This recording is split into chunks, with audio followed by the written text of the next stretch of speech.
क्योंकि मन को वश में न करने वाले पुरुष द्वारा योग बहुत कठिन है, अर्थात प्राप्त होना कठिन है, और स्वाधीन मन वाले प्रयत्नशील पुरुष द्वारा साधन करने से प्राप्त होना सहज है। ये मेरा मत है। मन वश नहीं है तो योग लगेगा ही नहीं परमात्मा से, बहुत कठिन है। जब मन वश होएगा, मन एकाग्र होएगा, मन फिर इंद्रियां फिर बाहर नहीं जाएगी, जब चंचलता में नहीं आएगा और वश हो जाएगा, तभी तुम्हारा योग परमात्मा से सहज ही हो जाएगा, नहीं तो भगवान नहीं मिलेगा। जवाब है, जिसका मन वश नहीं होता है, मन दूर दूर जाता है, तो भगवान कैसे मिलेगा, आनंद कैसे मिलेगा, शांति कैसे आएगी। स्थिर बुद्धि में, स्थिर मन में ही शांति आएगी और ठहरेगा भगवान, आनंद ठहरेगा। पानी चंचल है तो तुम देख नहीं सकता है अपना मुंह, पानी के ऊपर सेवण है, काई है तो भी देख नहीं सकेगा।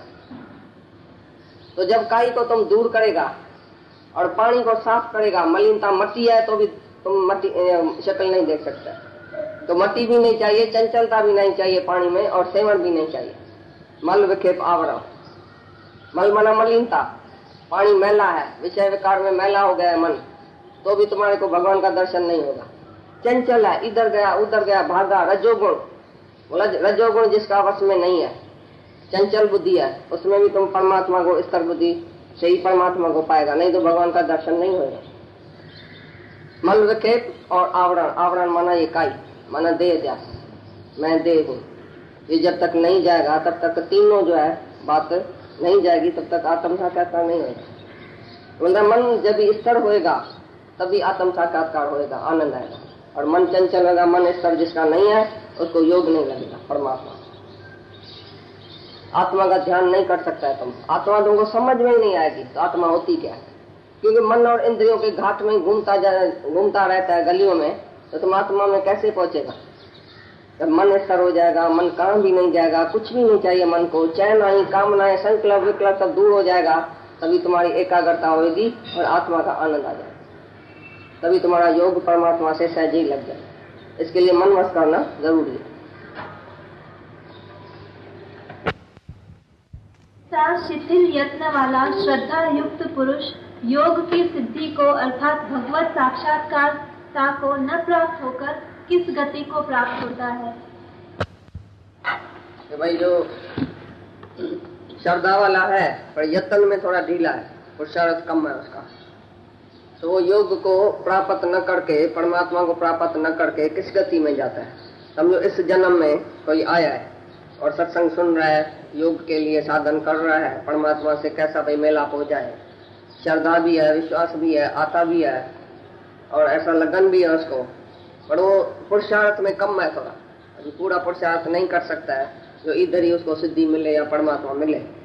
समझो उसको नहीं मिला इस जन्म में, तो उसकी क्या गति होगी, दूसरे जन्म में वो किधर जाए, ऐसा सवाल पूछ रहा है। समझो इस जन्म में भगवान किसको नहीं मिला, श्रद्धा भी रखा, आया भी, पर पुरुषार्थ करके पूरा हासिल नहीं किया, सिद्धि हासिल नहीं की, पूरी मुक्ति हासिल नहीं की, भगवान नहीं मिला उसको, तो किधर जाएगा, किस गति में जाएगा, कौन से जन्म में जाएगा, उसका ये जवाब पूछ रहा है अर्जुन। और हे महाभाव, क्या वह भगवत प्राप्ति के मार्ग में मोहित हुआ आश्रय रहित पुरुष छिन्न भिन्न बादल की भांति दोनों ओर से अर्थात भगवत प्राप्ति और सांसारिक भोगों से भ्रष्ट हुआ नष्ट तो नहीं हो जाता है।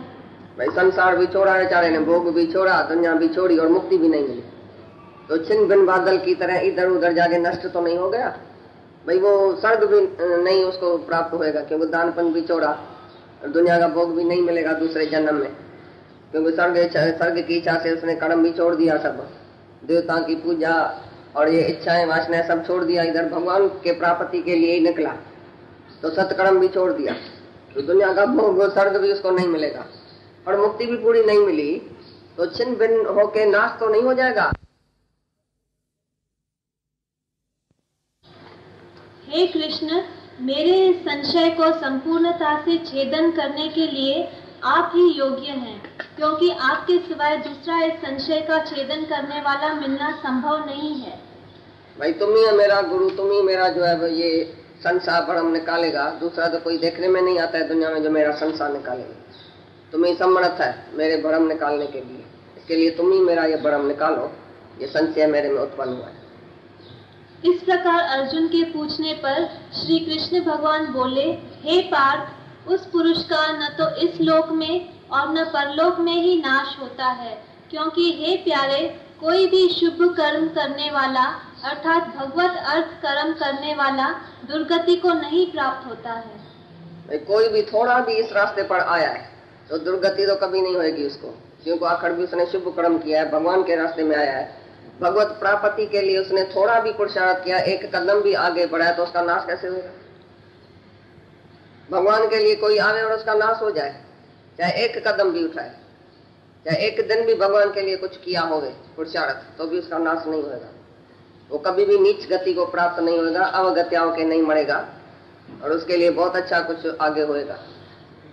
इसके लिए तुम शांत रहो और तुम कभी भी ऐसा दुखी नहीं हो जाओ ऐसी बात में, भाई समझो मेरे को मुक्ति नहीं मिली तो हमको क्या मिलेगा, हम किधर जाएगा, कौन सी हमारी गति होगी।